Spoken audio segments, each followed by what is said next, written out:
दरवाजा बंद कर लो, कुंडी लगा दो। और अगर तुमने हेडफोन नहीं लगाया है तो अभी लगा लो, क्योंकि आज जो बताने जा रही हूँ वो शायद तुम्हारे कानों को लाल कर दे, तुम्हारे दिल की धड़कन रोक दे और तुम्हारे जिस्म के हर रोंगटे को खड़ा कर दे। ये कोई कहानी नहीं है, ये मेरा गुनाह है, मेरा वो सच है जिसे मैं दुनिया से छिपाती रही। लेकिन आज सब कुछ बाहर आएगा। वो पसीना, वो डर, वो सिहरन और वो एक रात जिसने मर्यादा की हर लकीर मिटा दी। मेरा नाम अवंतिका है। उम्र सिर्फ 26 साल। लेकिन अगर तुम मुझे देखोगे तो शायद अपनी नजरें ना हटा पाओ। लोग कहते हैं मेरी आंखें किसी गहरे समंदर जैसी हैं जिसमें डूबने का मन करता है। मेरे बाल कमर तक आते हैं, घने और काले, जिन्हें जब मैं खोलती हूँ तो वो मेरी पीठ को किसी काली चादर की तरह ढक लेते हैं। मेरा रंग दूध जैसा सफेद है, जिस पर अगर जरा सा भी दबाव पड़े तो लाल निशान पड़ जाते हैं। वो नक्शा है जिस पर उस 21 साल के लड़के ने, मेरे स्टूडेंट ने, अपना रास्ता खोजा था।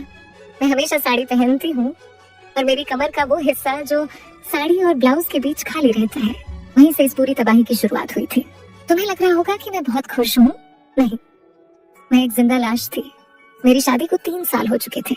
मेरे पति विक्रम शहर के सबसे बड़े बिजनेसमैन, 43 साल के, रसूखदार, मगर बिस्तर पर बिल्कुल ठंडे।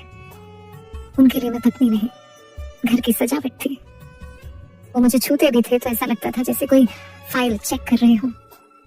न प्यार, न जज्बात, न वो गर्मी जो एक औरत को पिघला दे। मैं प्यासी थी, सम्मान की भी और उस एहसास की भी जो रगों में आग लगा दे। मैं अपनी तन्हाई को मारने के लिए घर पर ही ट्यूशन पढ़ाती थी। लिटरेचर की टीचर हूँ। और फिर वो आया, कबीर 21 साल का, कॉलेज का फाइनल ईयर स्टूडेंट। लेकिन वो किसी बच्चे जैसा नहीं था। 6 फीट का कद, जिम में तराशा हुआ लोहे जैसा बदन जो उसकी गीली शर्ट से हमेशा झलक जाता था। उसकी आवाज में एक भारीपन था जो सीधा मेरे सीने में उतर जाता था। वो मुझसे लिटरेचर पढ़ने आता था, लेकिन उसकी आंखें हमेशा मुझे पढ़ती थी। शुरुआत में मुझे लगा वो सिर्फ एक बिगड़ैल लड़का है, लेकिन तीसरे दिन जब मैं बोर्ड पर लिख रही थी, मेरा पल्लू थोड़ा सा सरक गया। मैंने उसे ठीक किया और पीछे मुड़ी। कबीर अपनी किताब नहीं देख रहा था, वो सीधे मेरी कमर के उस तिल को देख रहा था जिसे मैं खुद आईने में देखने से शर्माती हूँ। मैंने डांटा, कबीर ध्यान कहाँ है? उसने मेरी आंखों में देखकर कहा, गहराई में मैम, कविता की गहराई में। उसका जवाब इतना डबल मीनिंग था कि मैं अंदर तक कांप गई। मुझे गुस्सा आना चाहिए था, पर मुझे अच्छा लगा। कहानी का असली मोड़ तब आया जब एक शाम विक्रम, मेरे पति, घर पर नहीं थे। बाहर तूफान आया हुआ था। कबीर पढ़ने आया था। लाइट चली गई, पूरा घर अंधेरे में डूब गया। मैम, मोमबत्ती जला लूं? उसकी आवाज मेरे बिल्कुल पीछे से आई, इतनी करीब कि उसकी गर्म सांसें मेरी गर्दन पर महसूस हुई। मेरे हाथ कांप रहे थे। मैंने माचिस जलाई, लेकिन वो गिर गई। हम दोनों उसे उठाने के लिए झुके। अंधेरे में उसका हाथ मेरे हाथ के ऊपर आ गया। सिर्फ एक स्पर्श, लेकिन उस एक स्पर्श ने मेरे बदन में 440 वोल्ट का करंट दौड़ा दिया।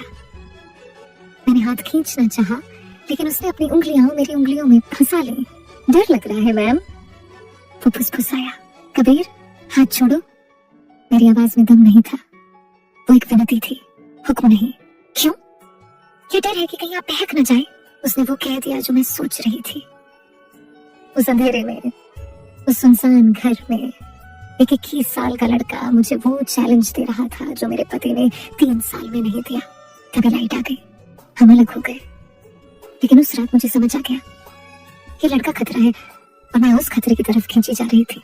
अगले दिन मैंने फैसला किया कि मैं उसे ट्यूशन से निकाल दूंगी। ये गलत था। मैं एक टीचर हूँ, एक शादीशुदा औरत हूँ। जब कबीर आया तो मैंने सख्त लहजे में कहा, कबीर कल से मत आना। वो मुस्कुराया। उसने अपना बैग खोला और एक डायरी निकाली। ठीक है मैम, लेकिन जाने से पहले ये डायरी पढ़ लीजिए। ये विक्रम सर की है। मेरे पैरों तले जमीन खिसक गई। विक्रम की डायरी, इसके पास। मैंने डायरी खोली। उसमें विक्रम की राइटिंग थी और जो लिखा था उसे पढ़कर मेरी रूह कांप गई। विक्रम का एक अफेयर था और वो भी मेरी अपनी सगी छोटी बहन रिया के साथ। मेरे हाथ से डायरी छूट गई। मेरी आंखों से आंसू नहीं, आग निकल रही थी।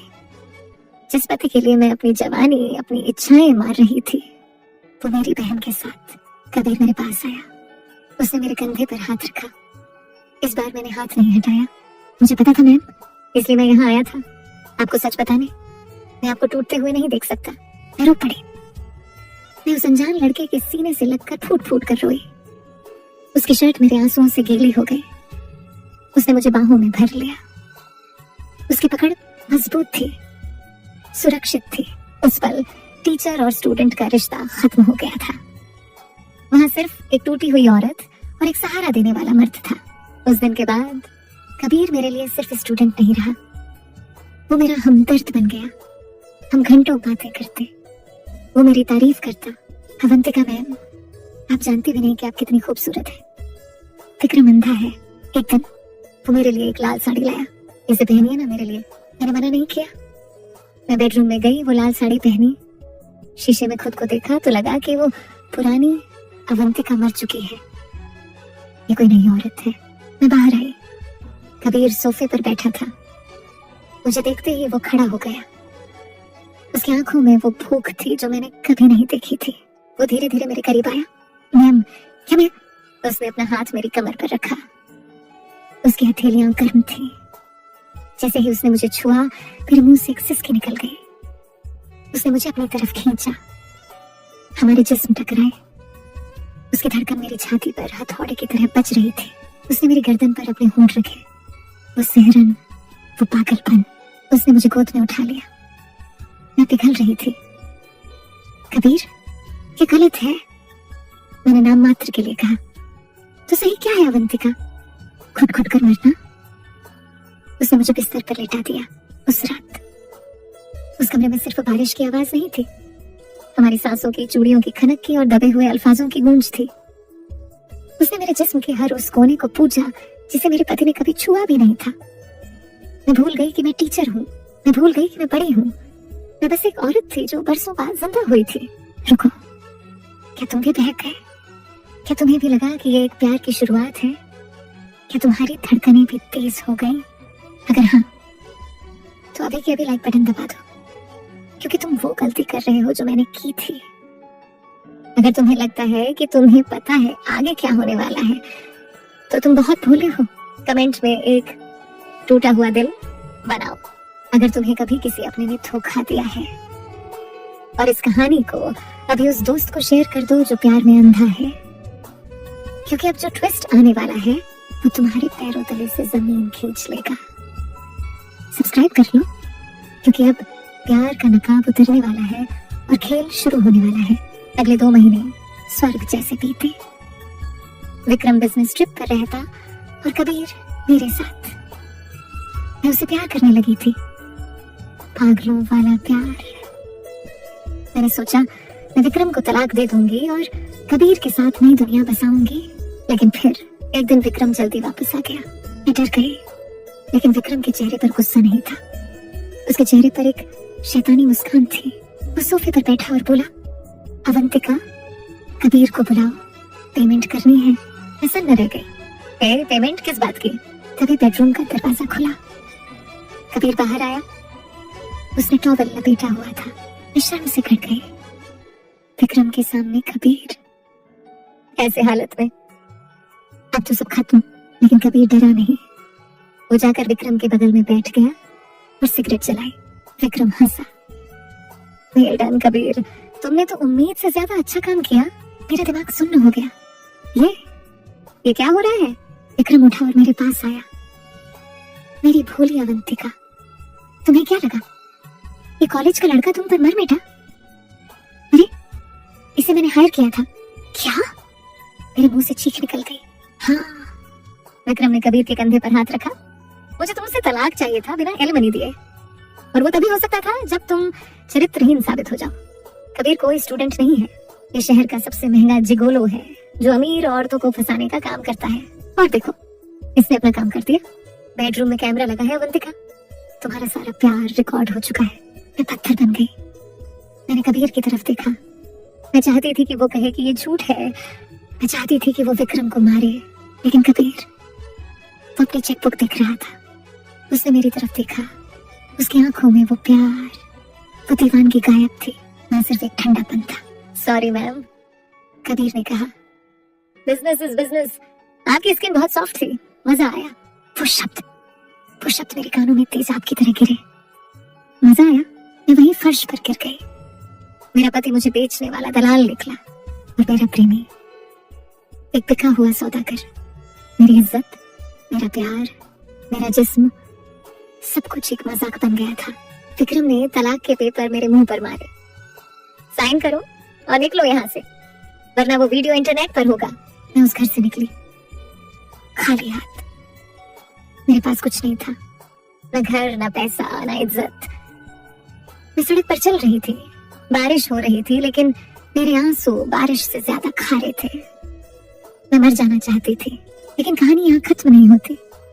जब एक औरत का दिल टूटता है तो वो कमजोर नहीं होती, वो चंडी बन जाती है। मैंने आत्महत्या नहीं की। मैं अपनी मौसी के घर गई, मैंने खुद को समेटा और मैंने ठान लिया कि मैं उन दोनों को बर्बाद कर दूंगी। और किस्मत ने मेरा साथ दिया। 3 महीने बाद मुझे एक हॉस्पिटल से कॉल आया। क्या आप कबीर को जानती हैं? उसका एक्सीडेंट हुआ है। उसके फोन में लास्ट डायल नंबर आपका था। मैं हॉस्पिटल गई, कबीर आईसीयू में था, बुरी तरह घायल। विक्रम ने उसे धोखा दिया था। काम होने के बाद विक्रम ने कबीर को पैसे नहीं दिए, बल्कि अपने गुंडों से उसे मरवाने की कोशिश की ताकि कोई गवाह न रहे। कबीर ने जब मुझे देखा तो उसकी आंखों में पश्चाताप के आंसू थे। वो बोल नहीं पा रहा था, लेकिन उसने इशारे से अपने खून से सने कपड़ों की तरफ इशारा किया। उसकी जैकेट की जेब में एक पेन ड्राइव थी। मैंने वो पेन ड्राइव निकाली। कबीर ने दम तोड़ने से पहले मेरा हाथ पकड़ा। उसकी आंखों में अब हवस नहीं थी, सिर्फ माफी थी। वो मर गया, मेरा गुनहगार, मेरा प्रेमी मर गया। मैंने पेन ड्राइव चेक की, उसमें सिर्फ मेरा वीडियो नहीं था, उसमें विक्रम के सारे काले कारनामों के सबूत थे। हवाला का पैसा, मर्डर और मेरी बहन रिया के साथ उसका रेप। वो अफेयर नहीं था, वो ब्लैकमेल था। कबीर शुरू से विक्रम को ब्लैकमेल करने के लिए सबूत जमा कर रहा था। मुझे फंसाना तो बस एक बहाना था, लेकिन शायद उसे भी मुझसे हमदर्दी हो गई थी, इसलिए उसने मरने से पहले सबूत मुझे सौंप दिए। मैं पुलिस के पास नहीं गई, मैं मीडिया के पास नहीं गई। मैं विक्रम की एनिवर्सरी पार्टी में गई, लाल साड़ी पहनकर, वही साड़ी जो कबीर लाया था। विक्रम मुझे देखकर पीला पड़ गया। तुम यहाँ क्या कर रही हो? मैंने माइक हाथ में लिया। अपने पति को गिफ्ट देने आई हूँ। मैंने प्रोजेक्टर ऑन किया। पूरी दुनिया, शहर के बड़े बड़े लोग, विक्रम के बिजनेस पार्टनर्स, सबने देखा, लेकिन मैंने बेडरूम का वीडियो नहीं चलाया। मैंने वो वीडियो चलाया जिसमें विक्रम अपने गुंडों को कबीर को मारने का ऑर्डर दे रहा था और कबूल कर रहा था कि उसने अपनी पहली पत्नी को कैसे मारा था। हॉल में सन्नाटा छा गया। पुलिस वहीं मौजूद थी, मैंने पहले ही बुला ली थी। विक्रम ने भागने की कोशिश की, लेकिन मैंने उसका रास्ता रोक लिया। मैंने उसके गाल पर एक जोरदार थप्पड़ मारा, इतना जोरदार कि उसकी गूंज पूरे हॉल में सुनाई दी। ये अवंतिका का थप्पड़ है, उस टीचर का जिसे तुमने अनपढ़ समझा था। विक्रम गिरफ्तार हो गया, उसकी दौलत जब्त हो गई और आज मैं अकेली हूँ। मैंने दोबारा शादी नहीं की, लेकिन मैं खुश हूँ। मैं अब वही ट्यूशन पढ़ाती हूँ, लेकिन अब मैं डरती नहीं। कबीर गलत था, लेकिन उसने मुझे मेरी ताकत का एहसास दिलाया। विक्रम शैतान था, लेकिन उसने मुझे लड़ना सिखाया। मेरे जिस्म पर जो निशान थे वो मिट गए, लेकिन दिल पर जो निशान है वो मुझे याद दिलाते रहते हैं कि भरोसा का जैसा होता है, एक बार टूट जाए तो जुड़ता नहीं, और अगर जुड़ भी जाए तो चेहरा पहले जैसा नहीं दिखता। दोस्त, मेरी कहानी सुनकर तुम्हारी आंखों में नमी आई? क्या तुम्हें गुस्सा आया? ये कहानी सिर्फ मेरी नहीं है, ये हर उस इंसान की है जिसे प्यार के नाम पर छल्ला गया है। याद रखना, कोई भी रिश्ता तुम्हारी आत्मसम्मान से बड़ा नहीं होता। अगर प्यार में तुम्हें खुद को खोना पड़े तो वो प्यार नहीं, सौदा है। औरत कमजोर नहीं होती, बस वो प्यार में अंधी होकर अपनी ताकत भूल जाती है। अगर इस कहानी ने तुम्हारे दिल को छू लिया है तो अभी सब्सक्राइब का लाल बटन दबा दो, क्योंकि अगली कहानी और भी गहरी होगी। और हाँ, इस वीडियो को शेयर जरूर करना। क्या पता तुम्हारी शेयर की हुई ये कहानी किसी और अवंतिका को बर्बाद होने से बचा ले। कमेंट में लिखो रिस्पेक्ट, अगर तुम मानते हो कि औरत खिलौना नहीं है, मैं फिर मिलूंगी एक और राज के साथ। तब तक अपने दिल का